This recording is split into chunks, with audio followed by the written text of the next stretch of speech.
하나님과 재물을 겸하여 섬길 수 없습니다. 하나님과 재물을 겸하여 섬길 수 없습니다 하는 제목으로 말씀 전하겠습니다. 누가복음 보시면 이 누가가 누가복음을 기록했는데 서론격인 1장 3절을 보시면 누가는 이 책을 기록할 때 차례대로 기록했다. 즉 의도된 순서에 맞춰서 이 복음서를 기록했다고 진술하고 있어요.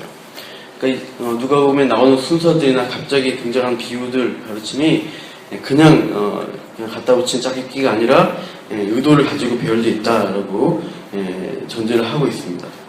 그래서 오늘 본문인 16장 1절부터 나오는 이 본문이 누가복음 중에 꽤 어려운 본문으로 정평이 나 있는 부분입니다.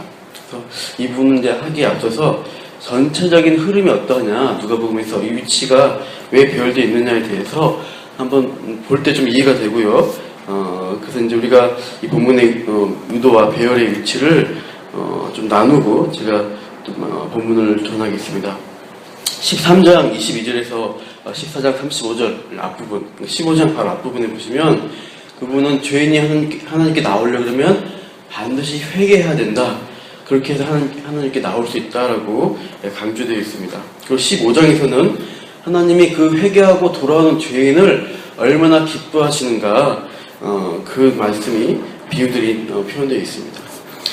그리고 이제 어제도 말씀드렸지만 15장 비유에서 하나님의 기쁨이 강조되면서 다른 한 축에서는 부정적인 사람의 태도가 있다는 거예요. 그 죄인을 향해서 바로 세리와 죄인들을 영접하고 기쁘게 식사하는 그 예수님을 비난하는 사람들이 같이 있었다는 것입니다. 그들이 바리새인과 서기관인데 이들에 대해서 이제 돌아온 탕자를 영접하고 기뻐서 잔치 벌이는 아버지와 다른 태도로 일관하고 있는 맏아들의 모습, 그것을 이제 빗대어서 바리새인과 서기관들을 책망하시고 있어요.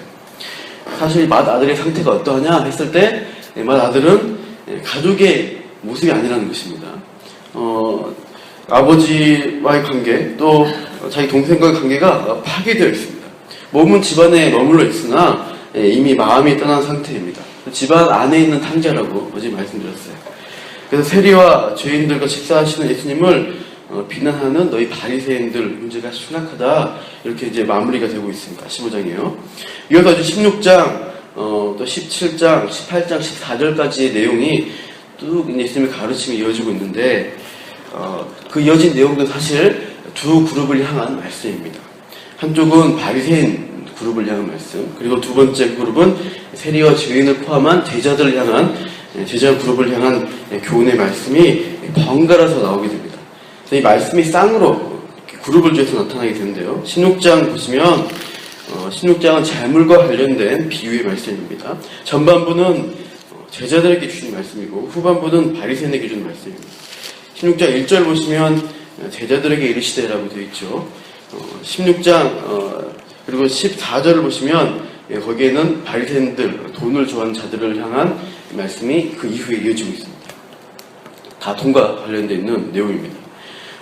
재물을 지혜 있게 쓴 불의한 천재의 비유가 앞이고, 뒷부분은 재물을 지혜 없이 사용해서 지옥 간 부자의 비유가 대조로 나오고 있습니다. 그리고 다음 주에 보셔야 되는데 17장 좀 가운데 부분 넘어서 20절, 21절 한번 보세요. 17장 20절, 21절. 거기에는 이제 그 이후에는 하나님 나라의 도래, 임재에 대한 말씀이 20절하고 21절은 바리새인들을 향하고 있습니다. 22절에서 37절은 제자들을 향한 하나님의 도래에 대한 말씀을 주십니다. 이렇게 쌍으로 두 그룹에게 말씀이 같은 내용이 전해지고 있어요. 그리고 18장 보시면 14절까지 두 가지 교훈이 있는데 기도에 대한 말씀이 18장에 나타납니다. 18장 1절에서 8절까지 거기 보시면 그 부분은 제자들 향한 말씀이 나타나죠. 있죠. 그래서 불의한 재판관이, 오늘 본문과 비슷하게 불의한 자입니다. 이 재판관이 기도를 들어준 내용이 나오고 9절부터 나오는 14절까지 나오는 내용은 자기를 의롭다고 믿고 다른 사람을 멸시하는 사람 9절에 바로 바리새인들, 그들의 잘못된 기도 태도를 지적하는 또 내용이 이제 이어지고 있습니다. 이렇게 제자들 그룹, 바리새인 그룹을 향해서 번갈아서 예수님이 가르침을 주시는 게 이렇게 반복되어 있어요. 네, 이런 소점이 있다는 것입니다. 16장 다시 1절로 가보시면 이제 오늘 본문에 16장 1절 보시면 이제 또한 제자들에게 이르시되 어떤 부자에게 청지기가 있는데 그가 주인의 소유를 낭비한다는 말이 그 주인에게 들린지라 이렇게 말씀하고 있습니다. 어떤 부자에게 청지기가 있다. 지금 이 말씀을 듣는 제자들 가운데 마태는 세리였죠. 마태를 포함한 앞에 같이 밥 먹고 있는 세리들이 있어요. 몇몇 당시 세리들은 다른 사람의 재물을 가지고 장난치는 거죠. 재물을 자기가 더 중간에 이익을 보기 위해서 더 많이 이제 받아내고 그래서 그 재물을 가지고 호화로운 생활을 먹고 마시고 누리는 그런 일을 했던 대표적인 사람 세리들. 들었을 때 이 비유를 들었을 때 옳지 못한 청지기의 비유가 그들 자신들에게 너무나 쉽게 이해될 수 있는 내용이었다는 거예요. 오늘 본문은 해석하기 어려운 점이 분명히 참 많이 있지만 분명한 사실은 이 청지기에게 닥친 상황입니다. 심각한 위기가 왔다. 이것을 강조했어요. 이 청지기 앞으로의 전망이 뭐냐 했을 때 이제 일자리를 빼앗긴다는 거예요. 3절 보시면 주인이 이제 낭비한다는 얘기 듣고 내 직분을 빼앗으니 라고 합니다. 이제 앞으로 금방 이제 빼앗을 것이다. 그래서 이제 앞으로 어떻게 되냐? 직업이 없으니까 땅을 파자니 힘이 없고 빌어먹자니 부끄럽다. 이제 이렇게 저렇게 하기도 힘든 상황이라는 거예요. 생계가 막막하다. 그 위기입니다. 그런데 이 청지기에게 미래를 좀 준비할 수 있는 약간의 기회가 주어지게 됩니다. 당장 해고되고 이렇게 직장에서 이제 박탈된 게 아니라 2절을 보시면 주인이 이렇게 말하고 있어요. 내가 내게 대하여 들은 이 말이 어찌 되느냐 하면서 내가 보던 일을 셈하라. 이렇게 셈하라는 거예요. 지금까지 네가 했던 청지기의 일, 재산 관리했던 것들 그런 것들을 어떻게 이제 정리를 하라는 거예요. 잘하고 있는지 못하고 있는지 좀 내가 감사를 해야겠다. 그러면서 회계 자료를 좀 셈하고 준비해서 보자는 거예요. 그래서 얼마나 재산상 손해가 났는지 보자 이렇게 하는 건데 그래서 이 회계 자료를 준비한 동안은 이 청지기가 아직은 이 재산에 관리할 수 있는 시간이 있는 것입니다. 넉넉 앉아서 이제 암담한 미래를 기다리느니 살 길을 만들어 보자 이러면서 밤새 생각한 게 뭐예요? 거래처 사람들에게 환심을 얻자. 그들의 도움을 받아야겠다 해서 퇴직 이후에 생계 보장을 그들에게 받아야겠다. 미리 선심을 쓰자. 이러면서 이제 어떻게 합니까? 5절 보시면 주인에게 빚진 사람들을 일일이 부르기 시작합니다. 그래서 이제 차례대로 오니까 먼저 온 기름 100말 진 사람에게 어떻게 해요? 50말을 바꾸라. 이렇게 말하고 밀 100석 빚진 자를 80석을 바꿔 쓰라. 이렇게 합니다. 최대 50%에서 20% 정도 탕감하고 있는 자기 마음대로. 굉장히 큰 액수의 100말, 기름 100말이나 이런 건 굉장히 큰 재산 아닙니까? 물물 거래할 때 굉장히 큰 건데 이것을 이제 자기가 마음대로 이 청지기가 마음대로 이제 선심을 쓰고 있습니다. 그렇게 해서 자기 집으로 자기는 이제 그 도움을 받은 그 사람의 집으로 해주지 않겠냐 그런 사람의 인맥을 지금 만들어 두고 있어요. 근데 문제는 그 재물이 누구 거예요? 그 청지기 것이 아니라 자기 주인 거란 말이에요. 그래서 이 청지기는 불의하다, 옳지 못한 청지기라고 성경은 말씀하고 있습니다. 근데 이 상황에서 더 어려운 점은 이러한 행동에 대해서 8절에 보시면 주인이 잘했다 칭찬한 내용이 나오고 9절에도 예수님이 불의의 제물로 친구를 사게 하라 이렇게 하시는 말씀이 참 납득하기 힘들어요. 이 비유는 이 청지기의 불의함을 칭찬하는 내용이 초점이 아닙니다. 8절에서 주인이 옳은 일을 했다고 칭찬하는 게 아니라는 것을 보십시오. 뭐라고 8절에 말합니까? 칭찬 내용이 일을 지혜 있게 하였으므로 칭찬하는 것입니다. 주인의 입장에서는 손해를 받은 것입니다. 분명히 나쁜 청지기예요. 그러나 주인이 입장 바꿔 생각해 보는 것입니다. 내가 청지기의 입장에 있다면 어떻게 살 길을 이렇게 도모할 거냐? 곧 해고당할 미래 위기에 대해서 최대한 신속하게 대비했다는 점에서 참 머리 썼다, 똑똑하다, 그렇게 해서 지혜롭다 이렇게 인정을 해준 것입니다. 그러니까 주인이 청지기 바라볼 때 나쁜 짓이죠. 그러나 청지기 입장에서는 지혜롭게 잘 준비하는구나, 머리 썼다, 이런 인정입니다. 다만 이 청지기 행동이 절대적 도덕으로 봤을 때는 옳지 않은 태도입니다. 그 예수님이 칭찬할 때도 이 지혜로움에 대해서 순결한 지혜, 성결한 지혜 이렇게 말하지 않고 어떤 지혜라고 그럽니까? 8절 마지막에 중간 보시면 이 세대의 아들들이 자기 시대에 있어서는 빛의 아들들보다 더 지혜롭다. 이 시대의 지혜에서 그 아들들의 입장에서 지혜롭다고 말씀하시는 거예요. 그러니까 참 남의 재물로 부당한 이득을 취하는데 미래의 위기에 닥쳐서 그 위기를 대처할 최선의 노력을 다하는 세상적인 지혜. 그걸로 볼 때는 칭찬할 만하다. 그래서 이제 9절에 예수님이 불의의 재물로 친구를 사귀라. 예수님이 그런 결론 내리시는 의도는 무엇입니까? 이 땅에서 이 세대의 것으로, 즉 이 땅에 잠시 있다가 없어질 것을 가지고 뭘 준비하는 거예요? 영원한 초소를 준비하라. 그런 의도로 보셔야 됩니다. 청지기가 뭘 관리했습니까? 자기 재산을 관리한 것이 아니라 주인이 일시적으로 맡겨놓은 주인의 재산을 청지기가 맡은 거예요. 잠시 맡아놓은 재물을 관리하라는 것입니다. 하나님이 우리를 이 땅에 보내셨을 때 우리가 하나님 관점에서는 잠시 이 땅에 살아갑니다. 그래서 하나님이 이때 살 수 있는 의식주, 물질 여러 가지를 임시로 맡겨주셨습니다. 그러나 우리의 연수가 70이고 강건한 80이잖아요. 참 인생이 끝난 날이 옵니다. 그러면 어떻게 해요? 이제 잠시 살았던 인생 내려놓고 영원한 곳으로 가야 되는데 그때 영원한 초소를 준비할 거냐 말 거냐. 이게 지혜 있는 사람이다 라고 예수님이 이 비유를 통해 강조하시는 겁니다.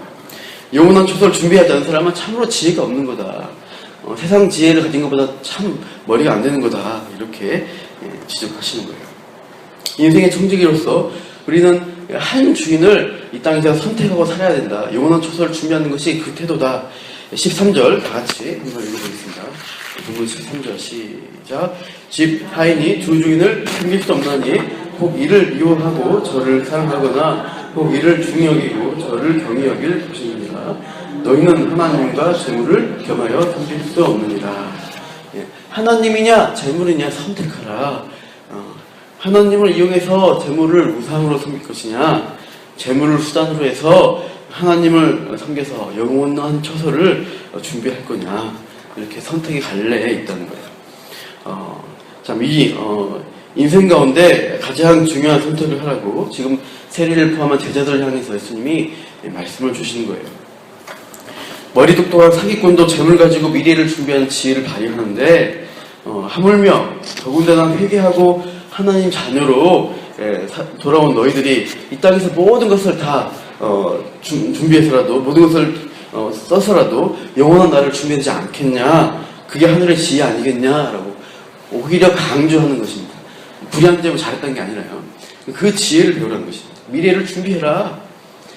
그래서 예수님 마지막에 하나님과 재물을 겸하여 섬길 수 없느니라 이렇게 말씀하시고 있어요. 여러분, 우리는 무엇을 주인으로 섬기겠습니까? 어떤 분은 지갑이 회개야, 마틴 루터죠. 지갑이 회개야 진정한 회개다라고 이제 말했죠. 우리의 물질관, 재물관은 하나님 중심인가, 아니면 이 땅에서 즐기고 누린 것으로 만족하는 나 중심의 물질관인가, 여러분 생각해야 됩니다. 심각하게 고민하라 예수님이 제자들에게 지적하시고 있어요. 지금 하나님과 재물을 겸하여 섬길 수 없다 이렇게 예수님이 강하게 재물관에 대해서 지적하시니까 그 자리에서 예수님 말씀에 코웃음 친 사람이 있었어요. 누구예요? 이제 오늘 보면 내일이지만 내일은 줄이니까 보시죠. 14절 보시면 바리새인들, 돈을 좋아하는 이 사람들이 돈 가난이 섬길 수 없다 이러니까 뭐 그러냐 하면서 비웃습니다. 이들은 하나님을 섬기는 일과 재물을 모으는 것을 별개로 생각했던 사람이에요. 이거 다르고 이게 다른 일 아니냐는 거예요.